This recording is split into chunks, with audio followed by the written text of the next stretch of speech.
Hey everybody, I'm Katallina, and today we're here to talk about episode 10 of Oshi no Ko, season 2. There are two questions that I've asked myself for a long time as I've watched this show. And those questions are, 1. What is Aqua going to do once he successfully gets his revenge? And 2. What will the consequences be when Aqua finally gets his revenge? Well, we actually get some answers to the second question, and we get a lot more opening to the first because, as far as I understand, we just found out that Aqua isn't going to be able to get any kind of revenge, which is a very interesting twist because we get the consequences of what happens once revenge is over. Not in the case where he got to get it and have it and do something terrible, but rather in the case where outside life circumstances have actually made it so that he can't do that, and he's now left with the after effect of any revenge situation, where once you've gotten the revenge, or in his case, find out you can't get it, you then have to deal with the aftermath and the reality that the thing you've been chasing this whole time, the tunnel vision that has pushed you forward, the singular vision that you've been following, in his case for almost his entire life, is suddenly and instantly gone. And then, because he didn't actually get to get revenge in the way he probably imagined or envisioned, we have the reality that now Aqua is, quotes, free. He no longer has the imperative to go and get revenge because he physically can't, but he doesn't have the ramifications for having potentially murdered someone, so he doesn't actually have to deal with any of the law enforcement or any of that kind of crap that he would have had potentially coming after him if he had been able to actually take his visions and bring them to their natural or unnatural, depending on one's perspective, envisionment. So there is that. And it's really interesting to see him coping with that, because I certainly wasn't expecting to find out that the dad they've been chasing down for the entire series ended up offing himself in a double suicide with someone. I mean, who does he think he is? Sensei from No Longer Allowed in Another World? Yikes. But anywho, it's just wild to see this kind of shift and twist in the narrative, but I think it's a good thing because we've been following Aqua for the majority of the season. We haven't gotten much time with Ruby, and it looks like Ruby is going to be taking over at least a bit more of the spotlight, and it's going to also be interesting to see whether Aqua, considering who he is and what he has inside of him, whether he's going to be able to realign himself as an actual teenage boy and actually live rather than living to kill. That's going to be very interesting.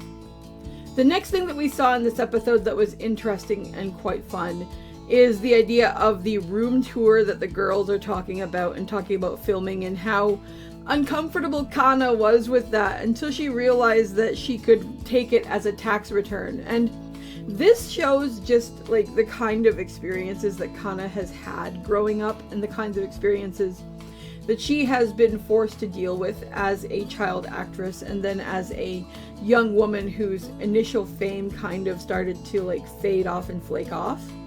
And the fact that she's very caught up in the business end of entertainment and is dealing with the ramifications of that, and seeing her suddenly go from being very self-conscious and very shy and everything to ooh, and basically seeing dollar signs was pretty funny. I also really liked in this sequence the way that Ruby is just talking very honestly about the limited amount of time that these young ladies have to actually be what they are as idols. And then the way that it affects I can't remember her name, but the cat girl, the other girl in their group. And just it's like she's taking shots every time Ruby says something, and Kana is I know you don't mean it meanly, but holy crap, drop it with the death blows. That was hilarious. The thing that stood out the most to me, though, as somebody who's done entertainment and everything, both as somebody who has performed pieces that have been written by other people, and someone who has written things in a more like literary sense rather than in a musical sense, but the same principles, in my opinion, still apply, is the gentleman at the end of the episode and what we see him go through. And from the way that he reacted to the way that Ruby sent that video at the end, I believe that this man is sincerely dealing with burnout or some other kind of block, and that he just hasn't been feeling inspired. I don't think that it's any kind of spite or malalignment toward Bikamachi or anything like that at all. I think it's just that he was feeling dried up. He needed to go back to the well, so to speak. I often talk about that when I talk to people about creative activities, and the idea that one thing that's really important, regardless of what creative pursuit you're going after, is that if you want to do something, if you want to be an actor, you need to like movies. If you want to be a writer, you need to like books. If you want to be a singer, you need to like music. Because you need to go to the source of the thing you like, and you need to be an active participant in consuming that thing so that you can like refill your creative well and reflow your creative juices. It's not about stealing or copying other people's stuff in any way. But it's very important to connect emotionally and to have a understanding of the kind of medium that you want to work in, because that will help with keeping you passionate and excited about what's going on, and that will lead to better creative product or better performance. And I think him seeing her helped him a lot in like reopening that creative valve, so to speak. Think of it kind of like the pipe in Willy Wonka when Augustus Gloop is stuck.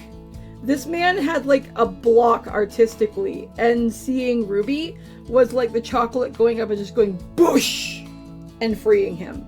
And that was a really cool way to really get that across, with the stars and the floating imagery and the two of them like in the sky. It wasn't creepy or anything. They did a great job at making sure they didn't do that, but it did show like this also creative passing of the torch. This is an older man. I mean, he's 45. He's not ancient, but I mean, he's not a young guy who could be something akin to an idol himself. And then it's this young girl chasing her dreams and everything.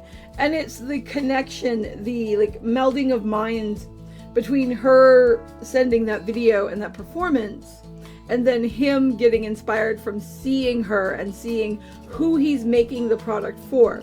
Because in any kind of business, one of the big questions we always have to ask ourselves is, who is this product for? And when we think about artistic things as business, we always have to recognize that they are products and that they serve a certain audience. And to see all of this so cleverly put together in this sequence in the show was really awesome. Anyway, overall, I thought this was a really great episode. It looks like we're going to be going for some R&R and for a video shoot, and that should be really fun. I love Aqua to death, but it's going to be fun to spend some time with Ruby. It's also going to be interesting to see, now that Aqua is more free, how is he going to end up dealing with Kana and Akane, because he's got this double persona, of course, because he is physically this teenage boy who's doing his thing and everything, but he has an old soul. He has the soul of somebody who was basically reincarnated, so he's got this whole other layer, and it's going to be really fun to see what they do with that. Anyway, those are my thoughts on the episode, but I'd love to know what you guys are thinking, so feel free to drop a comment below and let me know, and I'll talk to you guys in the next video. See you later. Bye!